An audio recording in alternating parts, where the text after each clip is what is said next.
So, Christian evidences. We're in about the third page of our 7-page outline.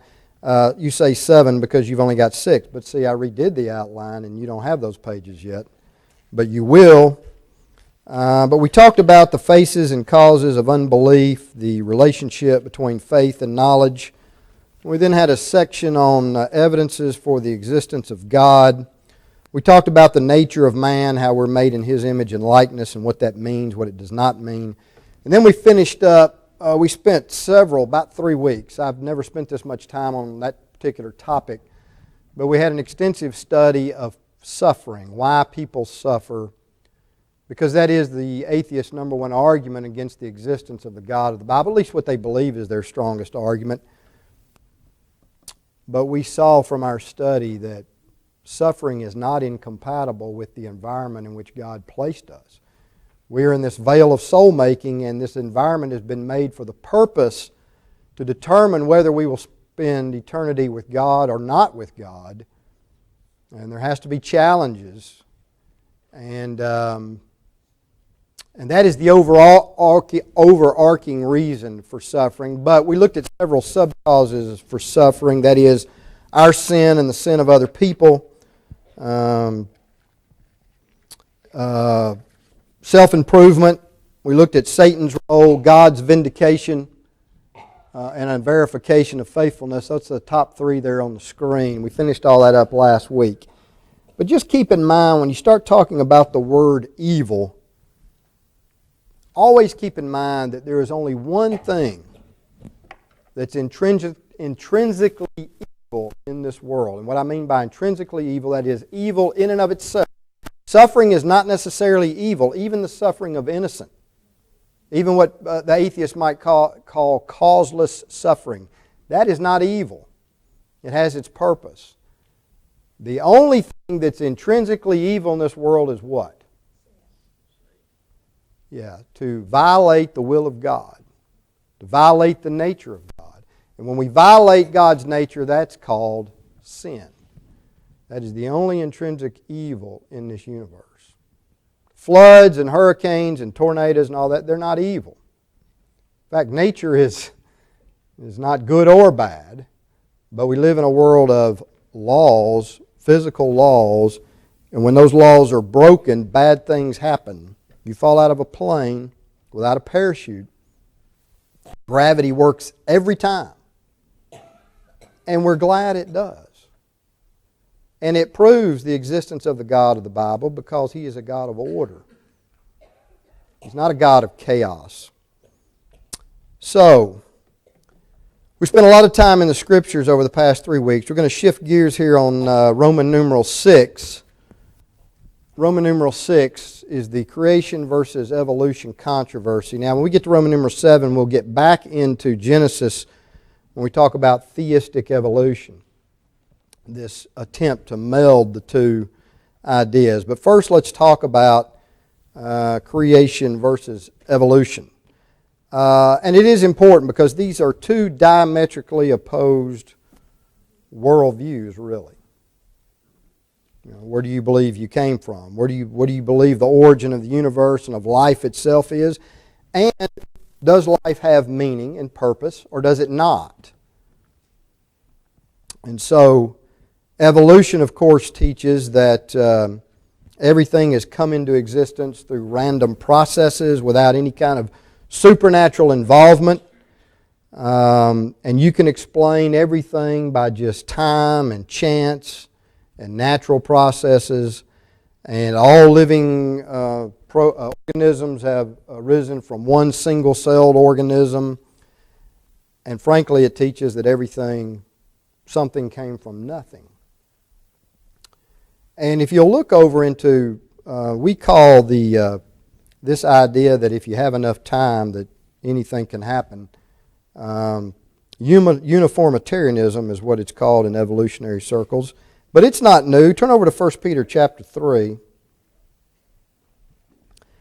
Uniformitarianism says that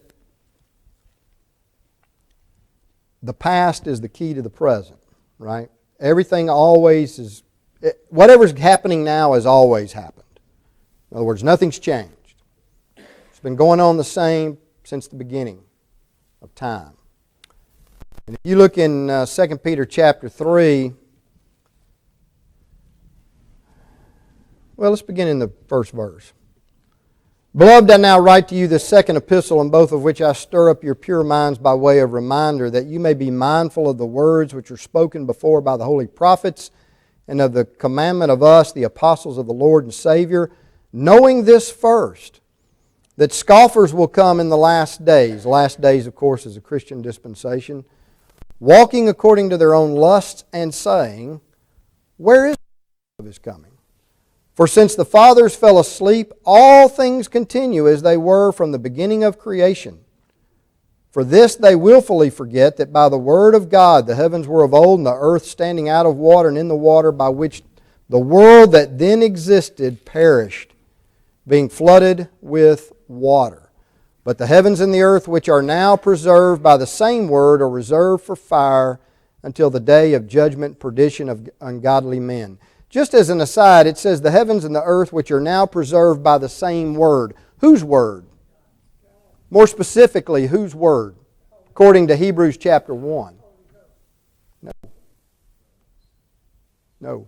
Christ. The only reason this world keeps spinning is because of Jesus Christ. Well, it says in Hebrews, He upholds all things by the word of His power. And so, but notice, Peter talks about uniformitarianism. Scoffers who believe that all things continue as they always have.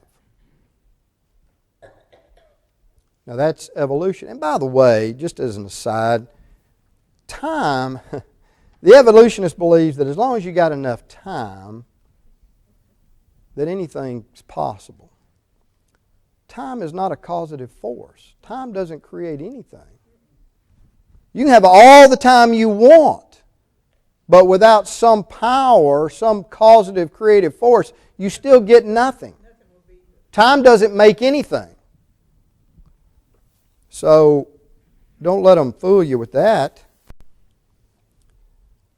But creationism is a study in catastrophism. What do I mean by that? What do I mean by that? Creationism is a study in catastrophism. What's a catastrophe? Things have not always gone on the way they are now. First of all, the world was created ex nihilo, we say, that is, out of nothing by the breath of God. Things weren't there. He spoke. Then they were there.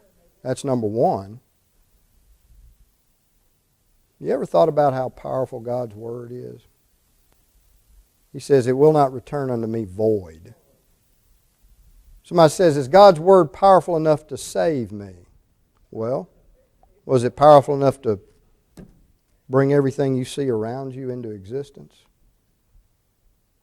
And so, it was spoken into existence, but more than that, most of the physical features that we observe around us in the world today are the direct result of a huge catastrophe that happened just a few thousand years ago. Yeah, but that's not the catastrophe I'm talking about. And we're going to spend quite a bit of time talking about the flood and its effects on our world. But of course, creationism believes that the universe is not self-contained. It's come into being through design, purpose, deliberate acts of a supernatural creator, using processes that are not going on today. And these are the only two possibilities concerning origins, and therefore we call these scientific models. Unfortunately, because of bias, only one model gets any attention in schools and other places, newspapers, even though it has so many problems with it. So, it's a significant issue, controversy if you will, and it's important because it's about our worldview. So, let's talk about the credibility, point B there, of the creation model. And we've made a couple of these points already, so we're not going to belabor the point, especially point number 1 under that. The law of biogenesis, Genesis chapter 1, tells me what? What is the law of biogenesis?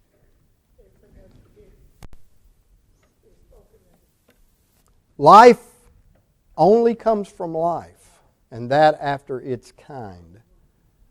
Genesis chapter 1 says He created this, and it would trees and plants and so forth would produce fruit, seed after its kind. People, dogs, monkeys, everything produces after its kind.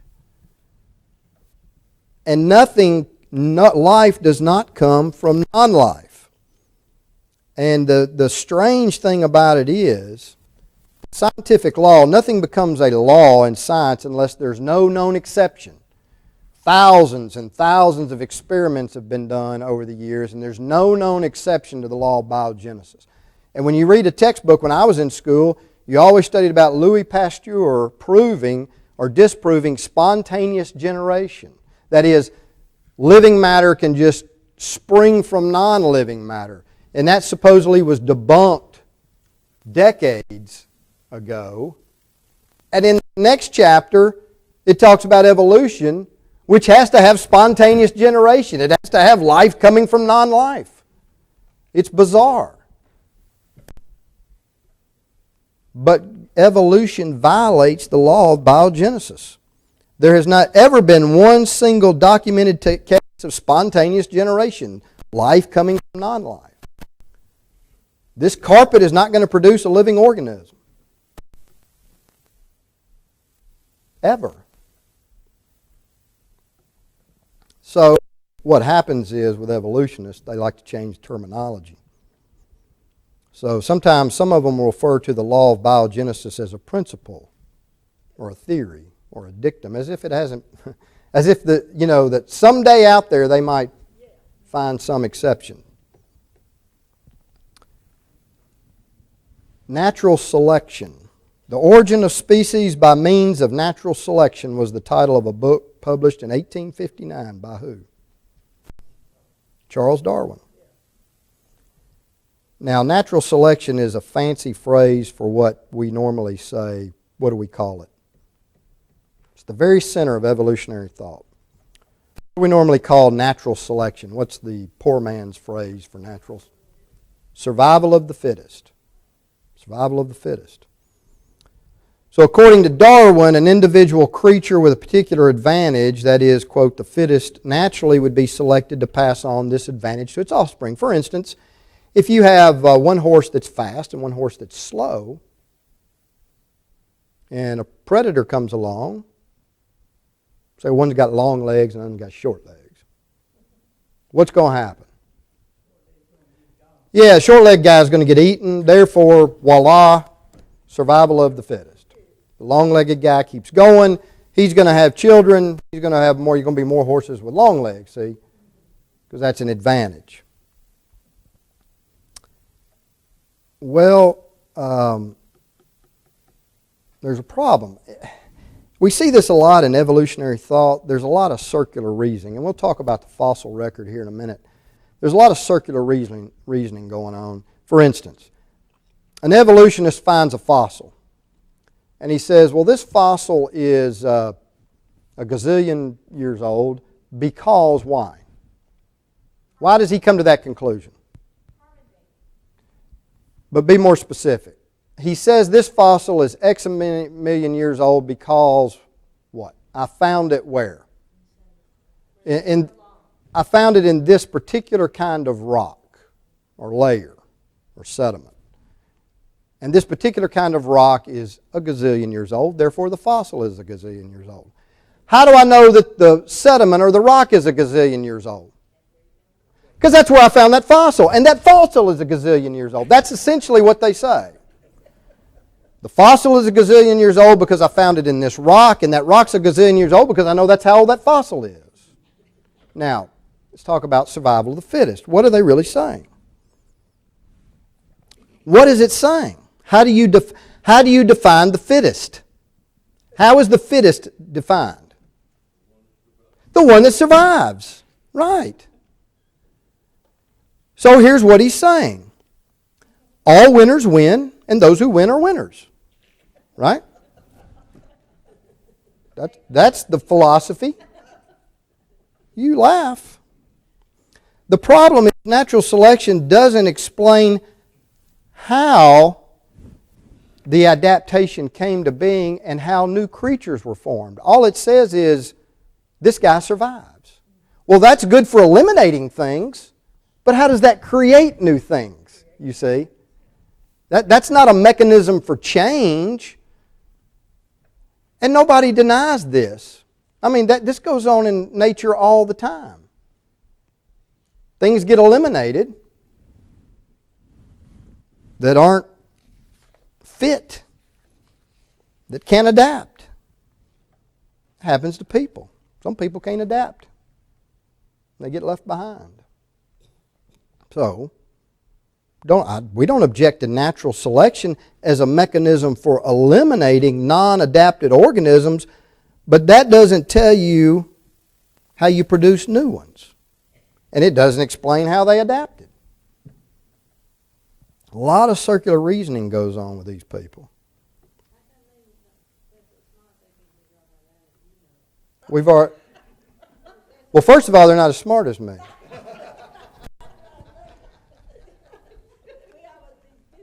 No, you have to go back to Roman numeral number 1 in our outline, which was called what? The faces and causes of unbelief. It's because people are biased, they're prejudiced, and that happens for a lot of reasons. See, the primary motivation for any of this, anytime mankind rejects God and goes in some other direction, is because he doesn't want to be accountable to somebody higher than him. Which is the other, and I've said this before, which is the other stupid argument that the atheist makes, that people have created God out of a figment of our own imagination.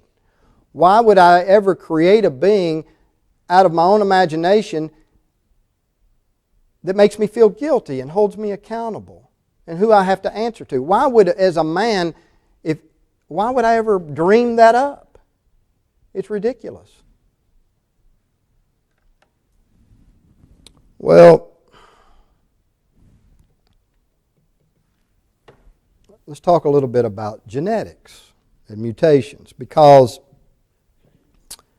natural selection, Darwin's theory of natural selection, evolutionists realized that that's not enough. We understand that. That's not enough for evolutionary change. And genetics, of course, is a fairly new field of science, but it's pretty exciting. We all know how much good that can be done when you understand the chemical code in the living cell, all this hereditary information. But here's the thing.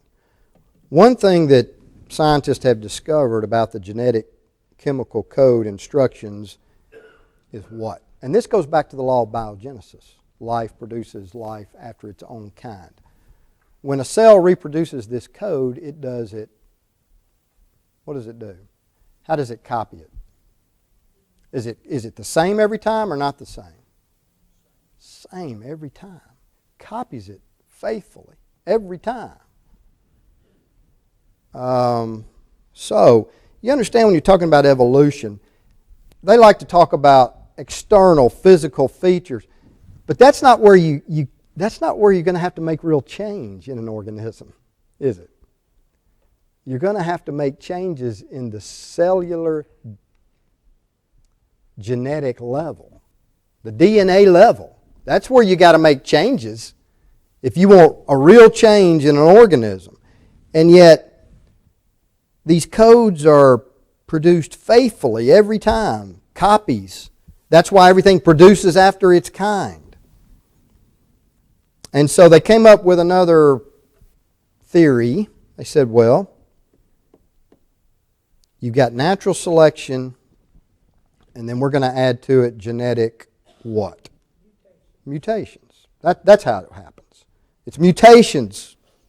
Because the evolutionists realized that natural selection had no power to create anything, as we've already mentioned. It just eliminates things. So we've got to have something to make changes. So how about mutations? You've got to change genetic material to get organisms to change from one species to another. But there's problems with that. Because when you have an error in a DNA replication, you know, they call things errors for a reason. Do we normally like errors? Mistakes? You know, if I put well, my wife did it for me, but you see a slide up here, and let's say I misspelled something. Is that something that I want? Is that an improvement on the slide? A misspelled word? I leave out a line. Is that an improvement in my outline? No. Errors are not good.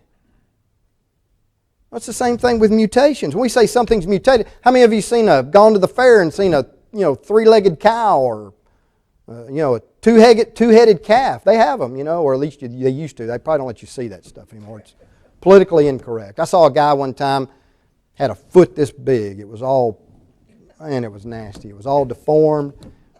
And he just sat there for teenagers and kids to come in there and pay money to make fun of him, basically. That's what fairs used to be, but they don't let you do that anymore. That's probably a good thing. But what about the mutated animals?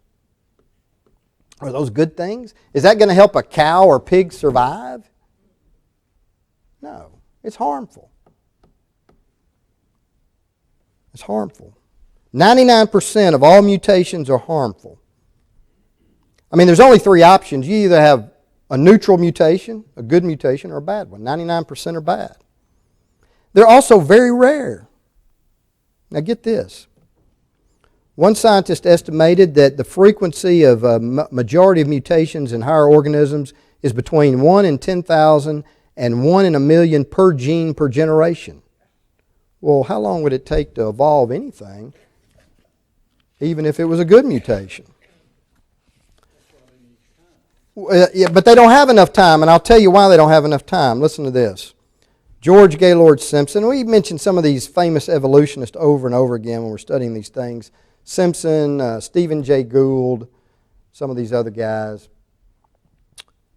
Simpson admitted that if there was an initial breeding population of 100 million individuals, and if they produced a new generation every day. Now, how long is a generation generally considered? Yeah, I don't know. Is it 25, 40 years? I don't know. But now he's saying if these 100 million people could create a new generation every day, the likelihood of obtaining good evolutionary results from mutations would be expected once every 274 billion years. Now, wait a minute. The universe itself is supposed to be how old, according to evolutionists? Anybody?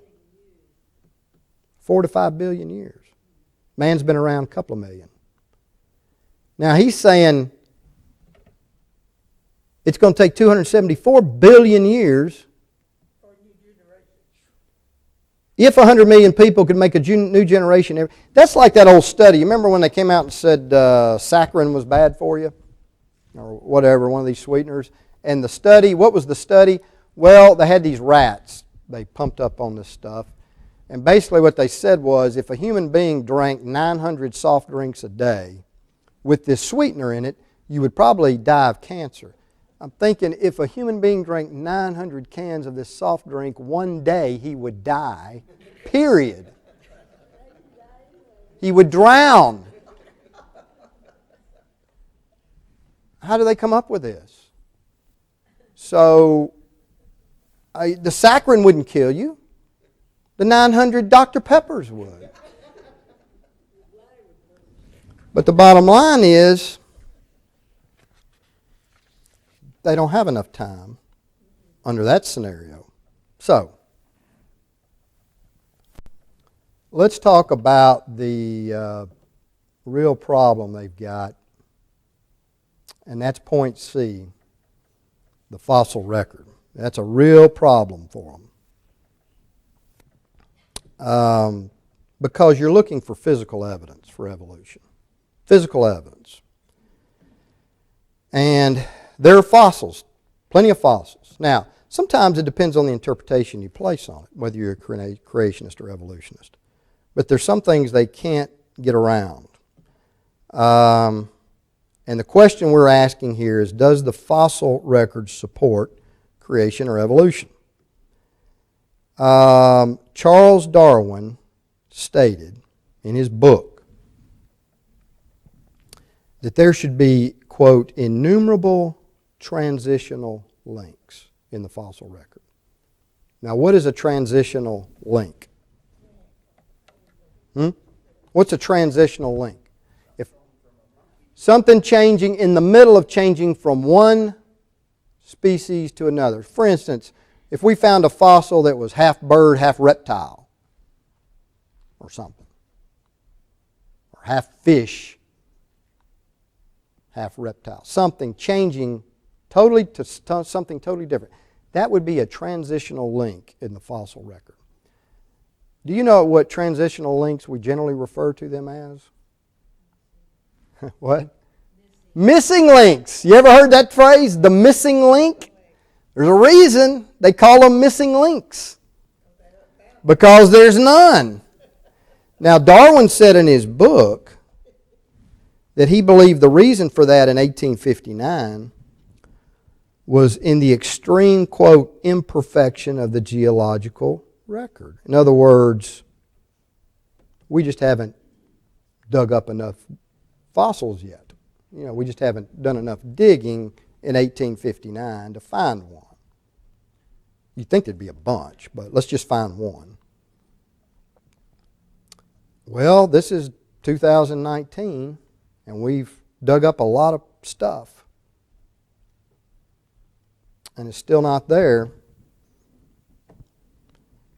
So, let me give you a couple of summaries here, and then we're going to look at these three things. If evolution is true, here's what the fossil record should show. Single-celled organisms at the very bottom, followed by simpler organisms, billions of fossils of intermediary organisms, that is, they're changing, connecting the single-cell ones to the simpler ones. And then as you go up the fossil record, right, organisms would get more complex with transitional forms in between them, linking them together. And since you've got survival of the fittest with this upward trend, then there would be all kinds, over the millions of years of evolution, there would be all kinds of species that have gone extinct, because they couldn't adapt, couldn't survive. If creation and the flood are true, you got different predictions.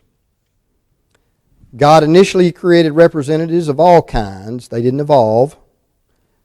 And since fossil forming phenomena are rare and the earth is young, the bulk of the fossil record would not be a record of past life and evolution, but a record of what? What is the fossil record actually? It's not a record of past life and evolution. It is a record of what? What is the fossil record? Anybody want to venture a guess? Close. It is the record of a catastrophe. And the catastrophe brought what? It's just a record of death. It is a record of mass death. That's what the fossil record is. A record of mass death.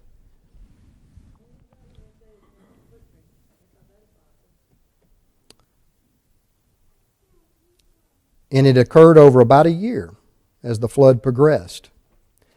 And here's what you would find. Few fossils would be found below the flood layers because they would have been destroyed mostly by the water. But the flood layers would just be a worldwide graveyard because Genesis 7:23 says all living things on the face of the ground were destroyed. And they were buried quickly. And so here's the way it would work. When the flood began, there would be mass destruction of life worldwide, and the fossil record would begin with an explosion of fossil forms that were fully formed and functional no evidence of evolution, and they would be in what kind of rock? Sedimentary rock, because sedimentary rock is formed from an aqueous event, that is, by water. It's laid down by water. Both simple and complex creatures would be all mixed up throughout the record. Larger, faster, and or smarter creatures would be found probably higher because they would have done what? If you were faster, stronger, and smarter, what would you have done when the flood started? You'd have gone as high as you could, right? You'd have moved to high ground. If much of the floodwaters came from the oceans, as the text seems to indicate, the fossils at the base of the record would be creatures found on the ocean floor, followed by marine creatures. And then as the waters continued to rise and hit the coast, shallow water organisms and coastline creatures would be next, followed by further ones inland. Marine fossils would be interspersed throughout because what? Water's rising, the marine animals are already in the water, right?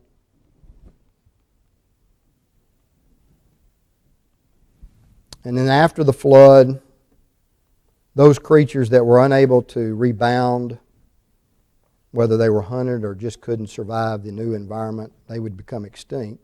And we know that happened to who? Dinosaurs. And we'll talk about dinosaurs. We have a whole section on dinosaurs. But you understand that the Bible says that Noah took every animal on the ark. That means he had to have taken some dinosaurs. Now, they couldn't make it after they got off. Somebody says, well, how did they get a dinosaur on the ark? Simple answer. No, almost. Not eggs. You take babies. Yeah, you take young ones. Absolutely. That's like the tractor trailer that got stuck under the overpass, right? And everybody's trying to figure out how to get it unstuck, and the kid comes along and says, hey, how about letting the air out of the tires? So, the fossils, though, laid down during the flood would show no evidence of change. There wouldn't be any transitional links. See, there wouldn't be any changing fossils in the middle of change.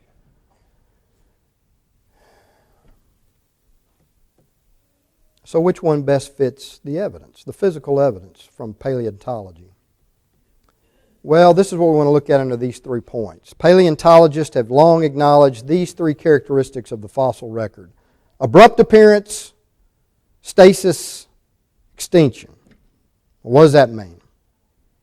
Abrupt appearance is the general characteristic that when fossils first appear in the fossil record, they appear fully formed without any evolutionary history.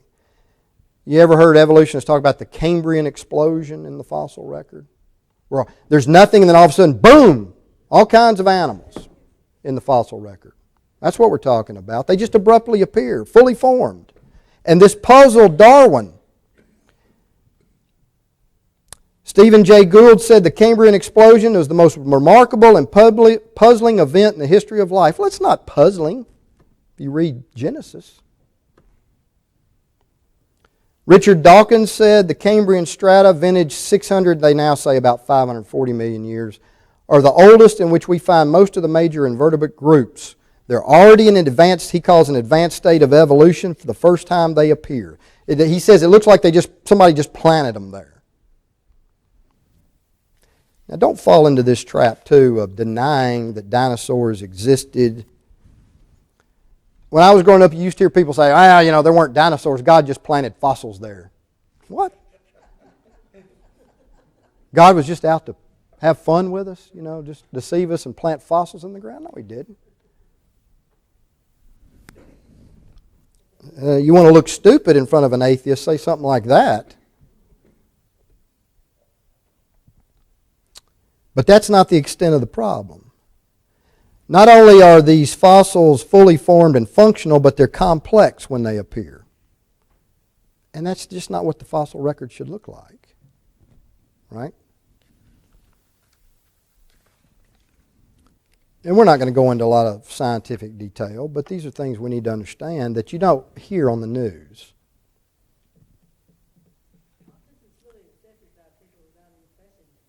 That's right. People accept it without question. Stasis, number 2. Stasis in the fossil record refers to the observation that after creatures appear in the fossil record, they remain virtually the same throughout their tenure in the rock layers. Darwinian evolution would predict a gradual change of species over millions of years, and that's not in the fossil record. There's no transitional fossils. Now I want y'all to listen to these quotes. These are very important. These are from evolutionists. Because there's just none of these transitional fossils in the record. Evolutionary zoologist of Oxford University, Mark Ridley, said, "No real evolutionist, whether gradualistic or punctuationist, uses the fossil record as evidence in favor of the theory of evolution as opposed to special creation." You hear what he said? We don't use the fossil record as evidence for evolution. Why? Because it doesn't support it. We can't find any transitional links. Darwin said, "The number of intermediate varieties which have formerly existed must truly be enormous. Why then is not every geological formation and every stratum full of such intermediate links? Geology assuredly does not reveal any such finely graduated organic chain, and this perhaps is the most obvious and serious objection which can be argued against this theory." Why did Darwin become an atheist? You know, Darwin was some kind of clergyman or studying to be. Why did he become an atheist? Huh? The last 3 weeks we spent on suffering and how some people react correctly and some people react incorrectly. That's Darwin. His sister died. Loved his sister. She died. He didn't know how to handle it. He blamed it on God. Because he didn't understand it. He didn't understand human suffering like we do after we've studied it. Yeah.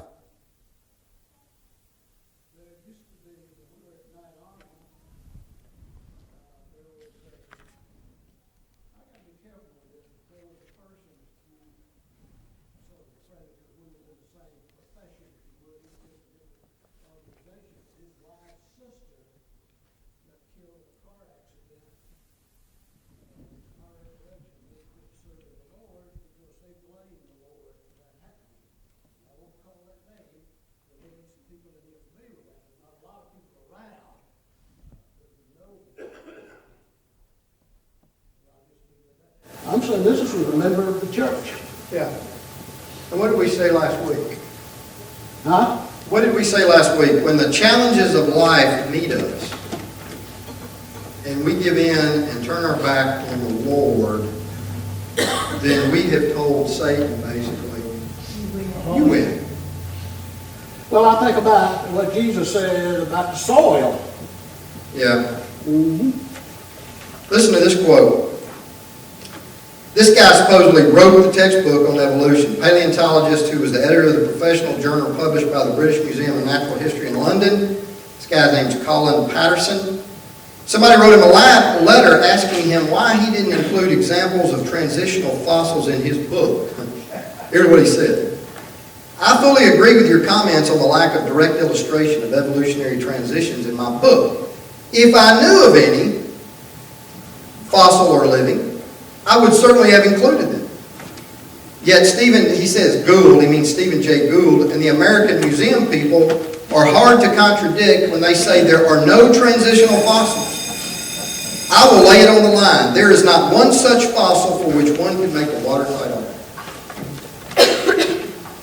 We don't have it.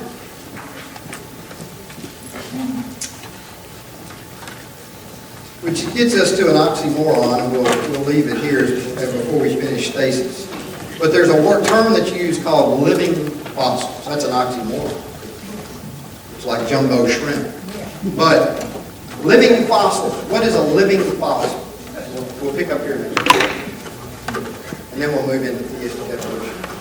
What's a living fossil? It's when you'll every once in a while hear in the news where they found some new species that was thought to be extinct like 500 million years ago.